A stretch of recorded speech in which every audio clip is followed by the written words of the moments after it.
This is the Lone Crater YouTube. We hope this video helps. You begin by making sure the MI device has enough battery and a stable view. If below 20%, plug in.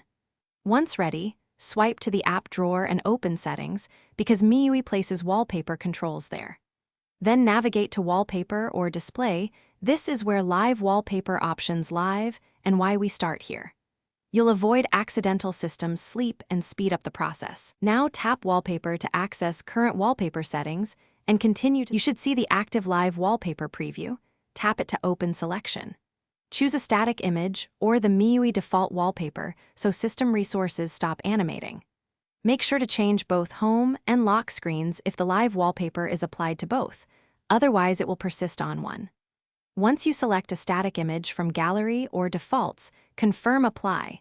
This disables the live animation and frees CPU and battery, which is why you switch to a static option.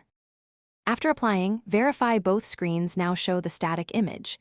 If the live wallpaper remains, reboot the phone once because that can clear lingering processes. If reboot doesn't help, go to Settings Apps Manage Apps, find your launcher or themes app and clear its cache. This resolves stuck previews. Finally, make sure Battery Saver or a theme override isn't reapplying animations, and repeat apply. These steps close out the change and prevent automatic reversion. Thanks for watching. Consider subscribing if we helped you.